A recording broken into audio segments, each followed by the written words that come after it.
Hey, this is Bill DeWeese, author of the book How to Start and Build a Six-Figure Voiceover Business. And you're listening to the Voiceover Marketing Podcast with John Melly. Okay. Foghorn. Nice. This is the Voiceover Marketing Podcast, episode 58. Hello and welcome to this episode of the Voiceover Marketing Podcast. My name is John Melly, and this is the podcast dedicated to teaching in-depth and advanced marketing strategies for people in the voiceover and audio production professions. My goal is to help you make more money by showing you ways to leverage your time, charge more for your talents, and allow you to spend more time doing the things you want to do in your life. The Voiceover Marketing Podcast is sponsored by the book Voice Over Legal by Rob Siglampaglia. You don't think you need this book? Here's a question for you. Have you ever been asked to do a celebrity impression for a commercial? If you have, you might want to think twice, unless you live in a particular state. You can find out why impersonations can be a problem and why you could get sued if you do one, and which state is exempt from all of that on page 28 of the Voiceover Legal book. Now, we've arranged a discount for you to save up to $5. That's up to 20% off the list price of the book, and you can support the podcast at the same time. If you're a voice artist and you're treating your business as a business, you need this book. Just go to voiceoverlegal.com. When you go to voiceoverlegal.com, enter the promo code VMP at checkout to save $5 off the cost of the book. That's promo code V as in voice, M as in marketing, and P as in podcast at checkout to save $5 off the cost of the book, and you'll support the podcast at the same time. Thanks. And now back to the show. Hey there, it's John. Welcome to this episode of the podcast. Thanks for spending some time with me today. I do appreciate it. I've missed talking to you. It's been a while, I understand, and I have been saying that in the last few episodes. My family's been going through a tough time, and as families do from time to time, and so I've been distracted and had to prioritize things. And anyway, rather than do really long episodes, I've got some interviews already recorded, but I thought I'd change it up a little bit this year. And rather than do long episodes that it takes a while for me to produce and kind of slide into my day, I thought perhaps what I would do is a series of shorter episodes and then mix it up with some interviews along the way. And at the beginning of the year, I set up a question on the Facebook group. If you're not part of the Voiceover Marketing Podcast group on Facebook, please reach out to me and let me know that you're interested. And assuming you're in the voiceover industry or related fields, we'll let you in, as long as you're nice. We don't like nasty. We don't like spam either. If you want to promote something with regard to voiceover or a seminar and all that, that's fine. But somebody tried to push something about mortgage financing in the Voiceover Marketing Podcast group, and that's a no-no, okay? And no multi-level marketing things. You imagine an MLM for voiceover? Okay, you get 3 voiceover talent to do a script, and they get $200 and you get 10% of that. And then they get, all right, I've gone on too long with that. Yeah, stay on topic and feel free to promote stuff. Don't overdo it, but this is a marketing podcast and we do expect you to promote something because that's what this is all about. At any rate, so I put up a question, like, what do you want me to talk about in 2018? Got a lot of great feedback. So I thought rather than try and do a whole bunch of them at once, I'd probably dive down, go deep on a particular topic. So also, I want to ask you a question. In the spirit of changing things up, I put new music in. That drum funk beat that you hear at the beginning of the episode, that's me. That's me on my drum kit.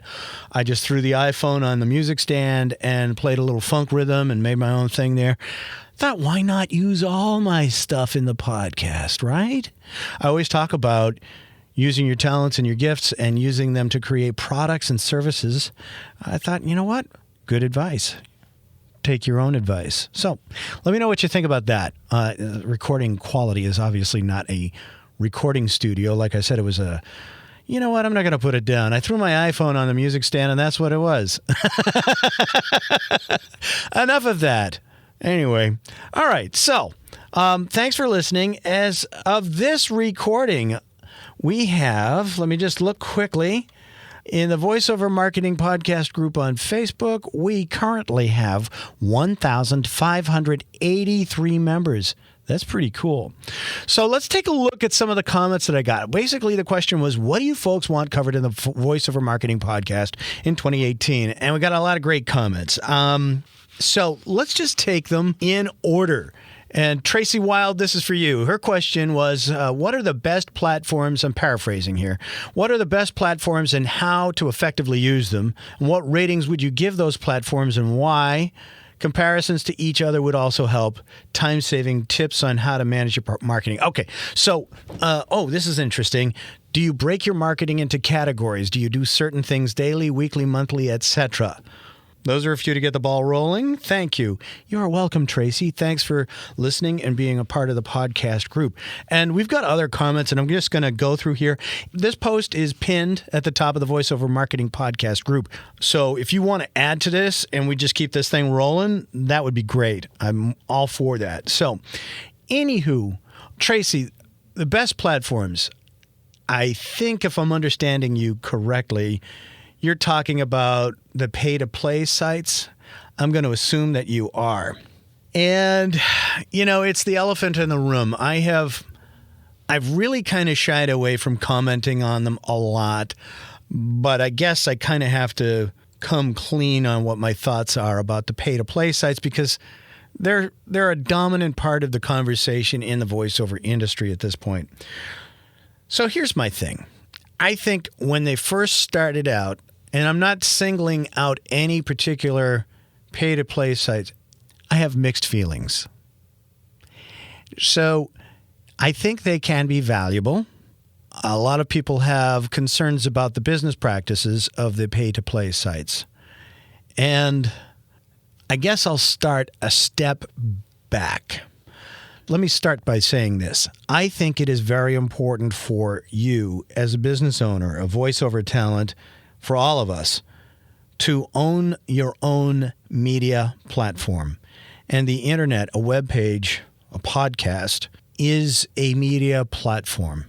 Facebook, Instagram, Twitter, those are all platforms on the internet, but they are owned and controlled by corporations, large organizations that you have no control over.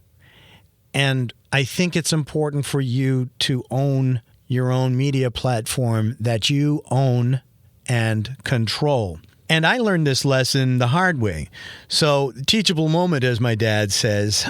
Years ago, I spent close to $2,000 on having people who were wizards at Facebook help create a landing page with an opt-in form on a Facebook page. And it had enter your name and email address, and you can get on my mailing list for free reports and newsletters, yada, yada, yada.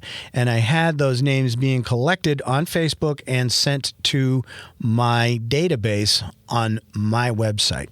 And we had spent a lot of time with my web developer and these two wizards for Facebook, making sure that everything worked correctly. They came up with a graphic and everything was to drive to this opt-in form, name and email address.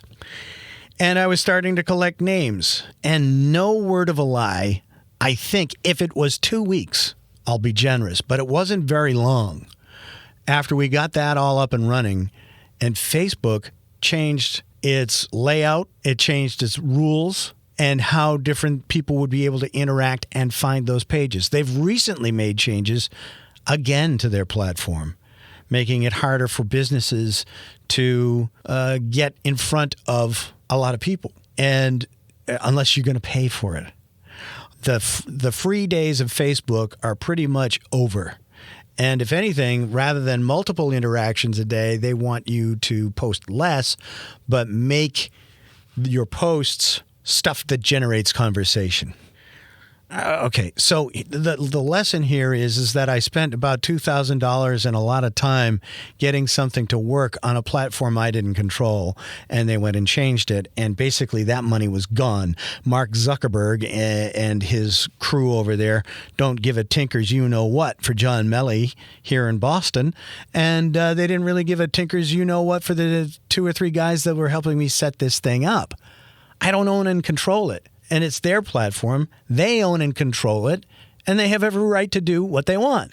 So one of the guys, my web guy, who was helping me with my own website and helping it interact with Facebook, he's the one who basically said, you don't want to spend a lot of time and money on something you can't control. And I thought, you know what? That's an important lesson. I don't own the real estate. If you're renting, the landlord can basically say, you know what? I'm not going to renew the lease. You don't own the building. You got to go. So you want to own the house. You want to own the condo. You want to own the apartment. It's important to own things, which sides me off into why I think it's important for you to create products and services that you own and control and can market to generate revenue for your business. They're assets. You want to own things.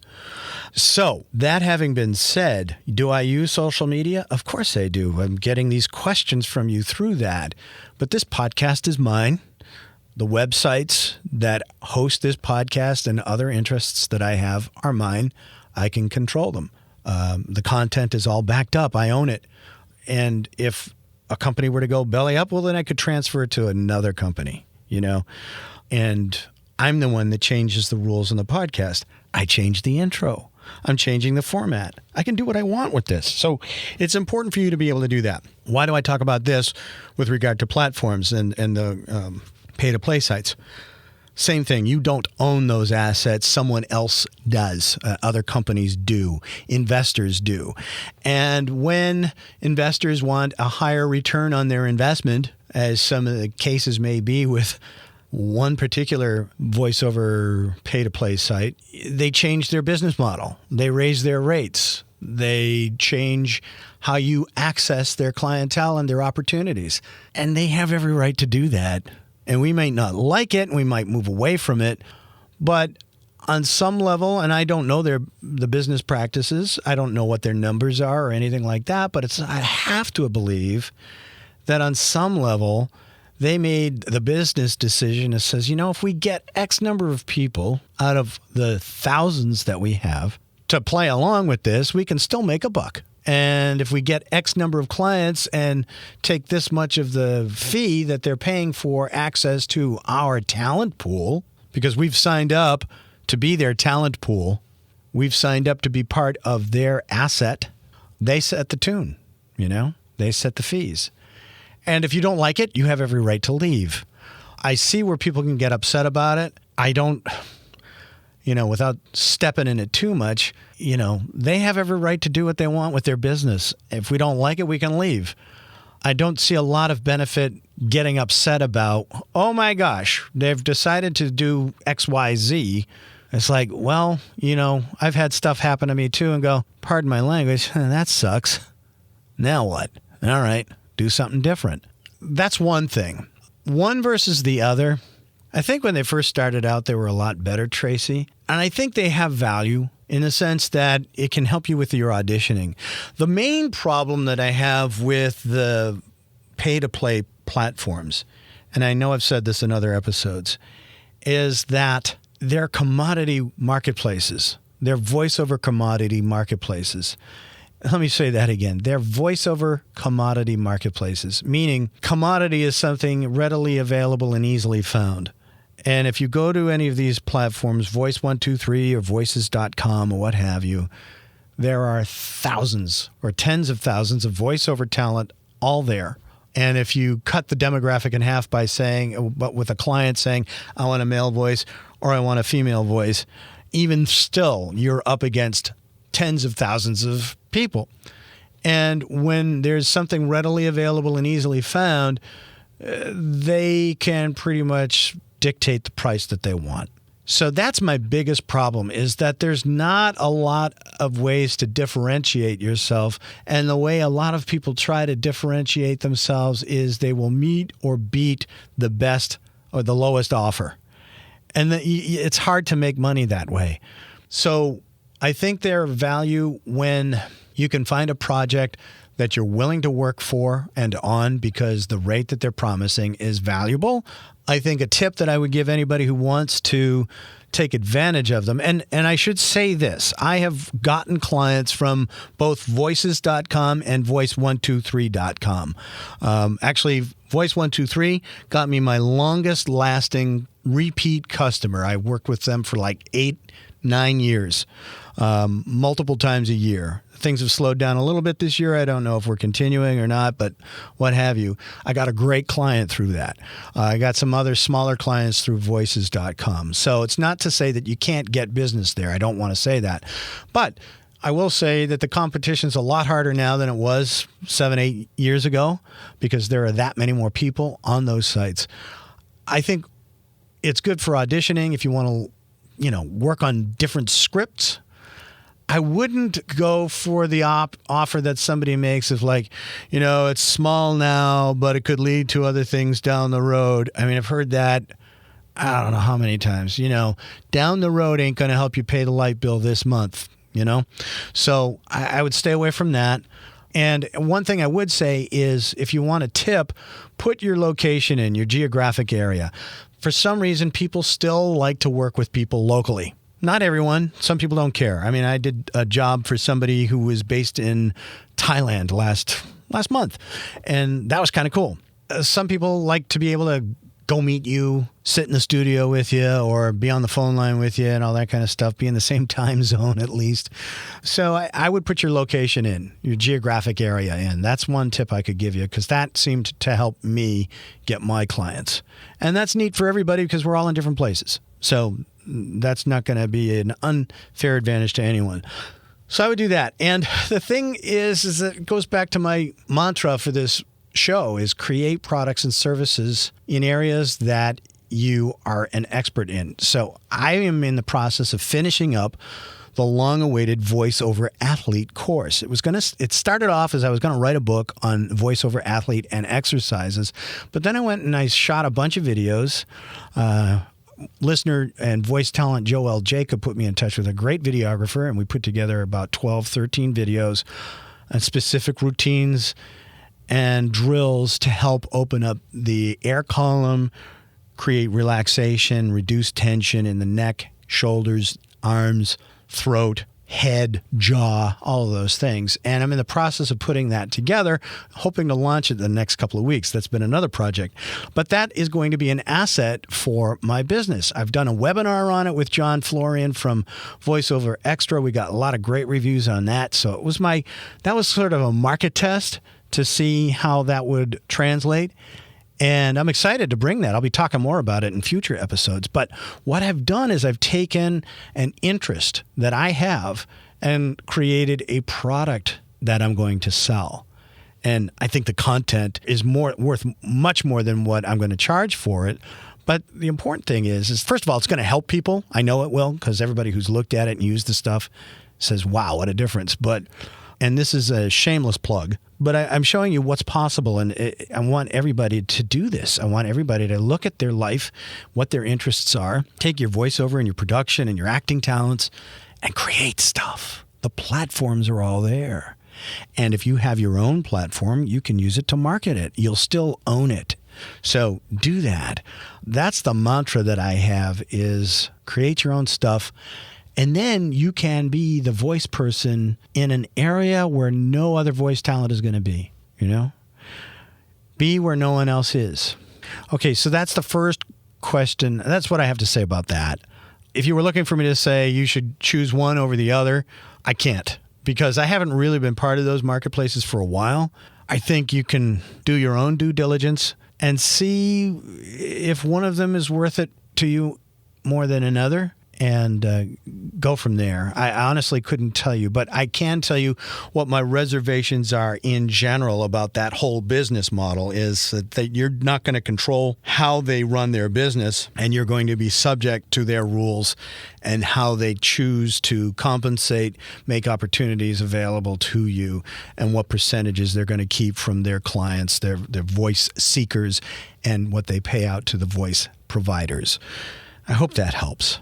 The other question that you have is, do you break your marketing into categories? Do you do certain things daily, weekly, monthly, etc.? Yeah. Okay. So in a perfect world, when all cylinders are firing and I don't have a lot of other stuff distracting me from my time, production-wise, I'll typically do voice work in the morning because my voice is freshest and most rested then, if possible. Not a hard and fast rule, but that's my preference. And then any editing midday, mid-afternoon, and any writing maybe early in the morning or later in the afternoon and planning. There are other things that I've done in the past and try to do on a regular basis, and it's to have a theme for a day, a daily theme. Okay, so today will be, writing and scheduling guests for the podcast. Another day will be recording the podcast. And I'm using the podcast as an example. Wednesdays will Tuesday I'll record it. Wednesday I'll edit it. Thursday I'll mix it down and get it all finalized. And then Friday, publish and promote. Typically, I don't take inbound calls during the week.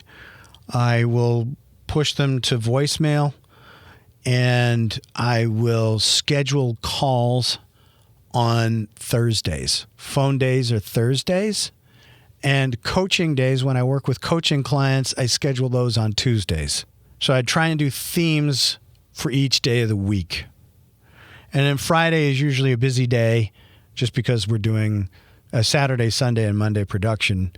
And if it's a long weekend, like a holiday, like President's Day or Memorial Day or something like that, then it's 5 days worth of production because we've got to get everything through Tuesday completed. So I know the workflow. I know what I need to get accomplished, but that's what I try and do. I honestly try and limit the amount of access that people have to me directly, because I don't want to be interrupted when I'm in the middle of a project and I'm in a flow, to use the word of the month, or in the zone or whatever. It's a lot harder to get back to task after if like an email pops up or a text message pops up in the middle of a recording session, or you're writing something or you're editing something, or somebody comes in to ask you for a revision or something like that. It's very hard to get back on task. I think I've read somewhere it takes 11 minutes to get back to the level of concentration and efficiency that you had prior to being interrupted, to get back to that state. 11 minutes. And if you have like 3 of those an hour, you've lost half the hour, to try and get back in there. So I try and limit that. I hope that's helpful. Let me know what you think of this idea, just tackling an issue per podcast. And I've got a couple episodes recorded already. A while ago, we had somebody ask, what's the difference between branding, marketing, and networking? And we have the expert on branding. We have Karen Tiber Leland. She is the author of The Brand Mapping Strategy. She's been on CNN, Fox News, Fox Business News. She's been on podcasts. She is the expert. And we're going to talk about the difference between branding and marketing and networking, and the 7 lenses that you need to look at your marketing and branding through to help you develop your brand. That will be in the next episode of the podcast. I recorded her yesterday, and it's in the production now. And so we will have that for you next week. So please let me know what you think. Ask the questions in the Voiceover Marketing Podcast group on Facebook. If you're not in that group yet, please find that. Search for Voiceover Marketing Podcast on Facebook, and it will give you the group. And ask to join. I'd love to have you with us and have you asking questions. And let me know what you think of the format. And what do you think of the music at the beginning? Huh?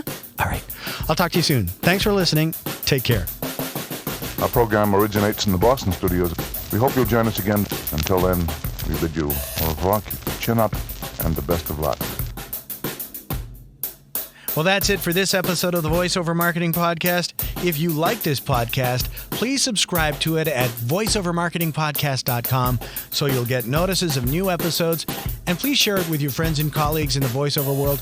Also, it would be a huge help if you'd like this podcast and rate it on iTunes to help keep it near the top of the list. Feel free to share your comments and questions about this episode and future topics you'd like discussed at voiceovermarketingpodcast.com. And if you'd like more information on one-on-one coaching with me and mastermind group opportunities where we focus on growing your business, feel free to drop me a line at my cyber assistant's email address at mike@johnmelly.com.